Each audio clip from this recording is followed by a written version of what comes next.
them to do is, after I call your name, if you don't mind giving us a brief introduction, 3 minutes.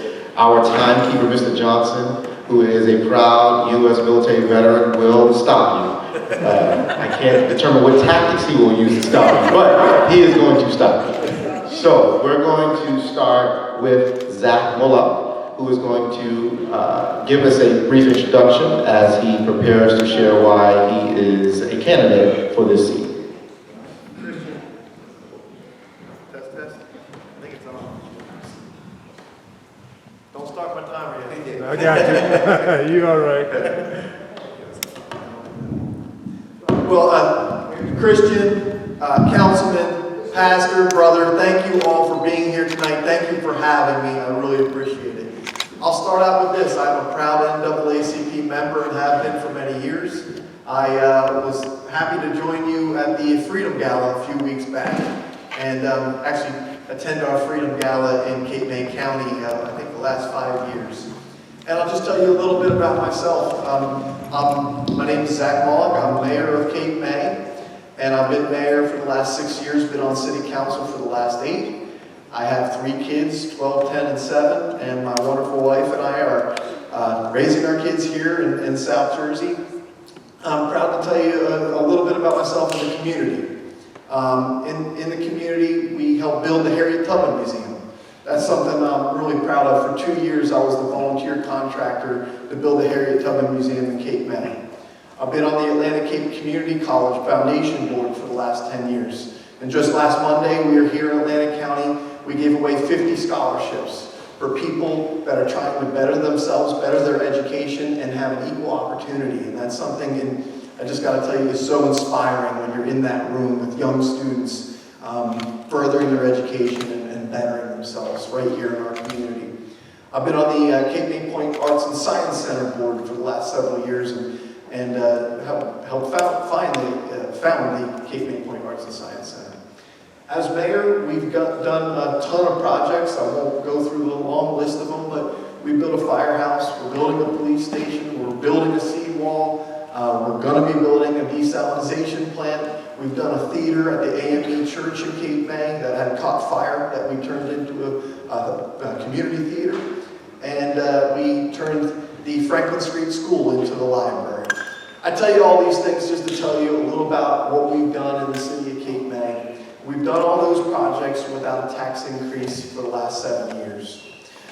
To tell you a little bit more about policy and things like that, and what inspired me to get into this race. You know, we were just discussing this, we just came from a forum at Mays Landing. And one of the things that I saw just the other day that just reminds you of why you're running. You know, I saw Donald Trump just had the Justice Department give him $1.7 billion in a slush fund to fund people who attacked the Capitol on January 6th. And I just find that to be so disgusting and such obvious corruption right in our faces. Thinking about all that money that could be spent here in South Jersey for people who truly need it. So I thank you very much for having me this evening and looking forward to your questions later. Thank you so much. Thank you.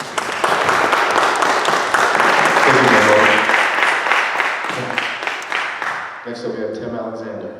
Good evening, everybody. I'm familiar with many people in this room. My name is Tim Alexander. I'm a proud member of the NAACP. It bodes well with my career choice as a civil rights attorney.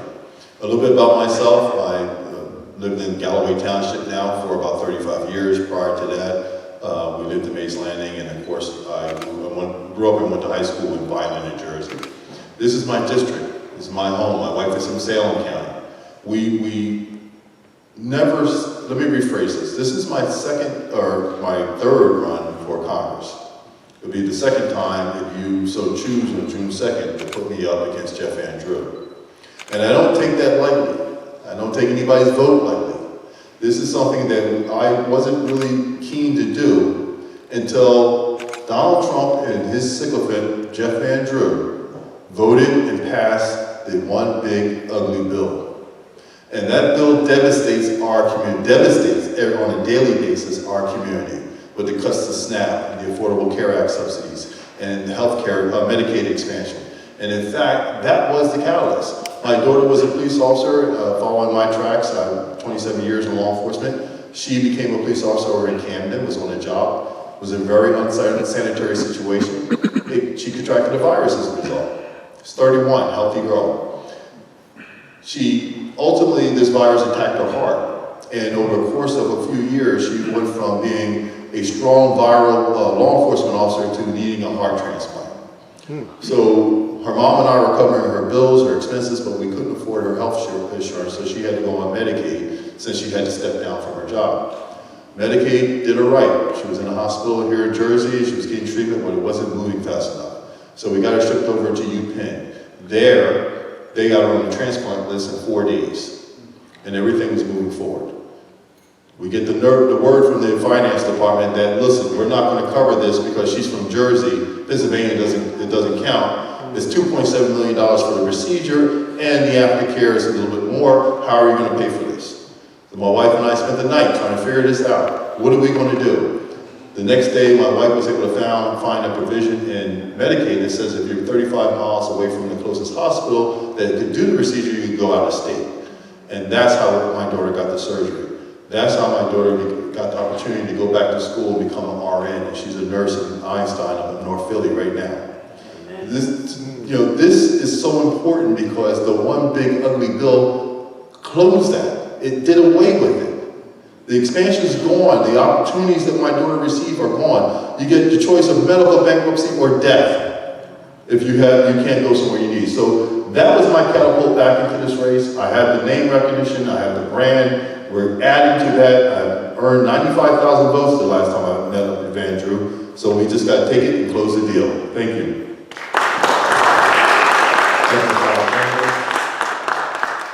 The next candidate, Terry Reese.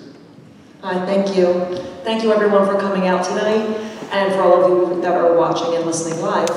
My name is Terry Reese. I'm a lifelong Atlantic County resident.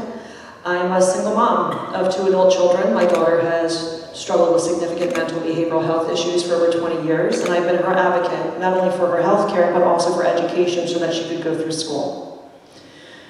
I worked as a member of the working class in retail with my entire career, most of it spent right here in Atlantic City, either at the Pier, Ocean One, or at the Walk. So I usually tell people when I come into town, if I look familiar, it's because you probably saw me there. But I left that job that I loved because I love working with people and for people. Because my mom developed dementia. And her Social Security check was only $2,400 a month, which in some cases seems like a pretty good deal. But the $2,400 a month was $200 more than what Medicaid would cover for her to get in-home care, which meant I left my job so I could be her home caregiver. And I was able to keep her at home, again, being an advocate for her medical needs, speaking on her behalf when she was no longer verbal, and arranging so we could have durable medical equipment in our home so she could stay home surrounded by the people and things she loved while she battled that horrible disease.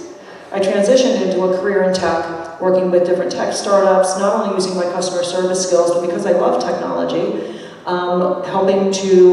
working with developers and website designers in order to make sure customers have great experiences. And I tell you all of this because it's foundational to who I am as a person. My entire life has been spent building relationships across the aisle with different people, different ages, different races, all different kinds of demographics to get them all to come together to work on a common goal. I've had to solve problems to discover their root causes so that we knew what we needed to do in order to move forward and not just put a Band-Aid on something. And I learned to craft viable solutions that would stand the test of time. And I decided to run for Congress a while ago, but the opportunity never arose. And then a year ago, my son convinced me that now was the time. I was done taking care of people, my mom had passed, my daughter was functioning on her own. It was now time for Terry to do something for Terry. And I decided to run because our government is broken. It is being funded by people with a lot of money on both sides of the aisle. And that's why we're not getting anything done. We need to elect people who are members of their community. That's what the House of Representatives is for. So they can go into Congress and they can speak from first-person interest, first-person experience as somebody with shared values, shared life experiences, who has weathered the same storms, both literally and figuratively, in the halls of the Capitol, and that's what I bring. I will bring an authentic South Jersey voice into Washington, D.C., one that puts South Jersey first, not mega donors, not corporations, but the people of South Jersey who for too long have been struggling. Thank you.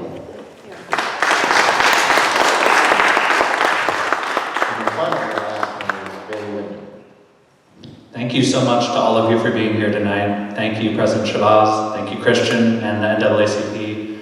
I'm grateful to share this stage with you as we have 11 days to go until June 2nd. My name is Bailey Winder. I live in Mays Landing. I'm a fourth generation New Jerseyan.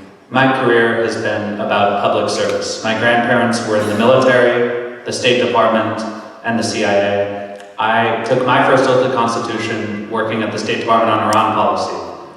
I never expected when I launched this campaign that we would now be in a war with the country I used to work on, where our gas prices are going through the roof, where farmers cannot afford fertilizer and we're all paying more for food, where members of our military are being put in harm's way, some of them paying the ultimate sacrifice. Tens of billions of dollars towards a war that does not make sense when we have issues here at home we should be focused on.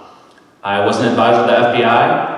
I worked at a small business, and most recently I served at USAID, working on humanitarian work around the world before it got torn down by Elon Musk and Doge. That work was about lifting people up, with the idea that a rising tide lifts all boats. Humanitarianism is something we have lost in our politics today, because politics today, it's about a select elite few. Donald Trump, Jeff Andrew, they say this is a golden age for America right now. I don't know about you, it does not feel like a golden age to me. It might be a golden age for tech billionaires, but the reality is working families are getting squeezed in every single direction, with gas, with groceries, with utilities, you name it. Politics is absolutely broken, it is absolutely corrupt, and we need to pass the baton. We need new energy. Jeff Andrew, he won't do town halls. He is too much of a coward to do them. So we do them without him. We've done 9 so far on this campaign. And what I think this moment is most about is connecting with people on a human level. I spoke with a member of the American Legion here in Atlantic City a while back, who's almost 90, and he told me, I never thought I would live to see America look like this. I go to food banks and I see volunteers and members of the community stepping up to feed their neighbors because the federal government is failing them. Because SNAP is being cut by Jeff Andrew. So we need to get our priorities in order. We need to focus on putting South Jersey first, not the White House, not corporate PAC money. Entrenched politics, it is not working. And yes, both parties are to blame. But I believe that if we come together as a community, this is a year where we can flip a seat that is hard to flip. We can make that push together, and I look forward to talking with you more. Thank you so much. Thank you all.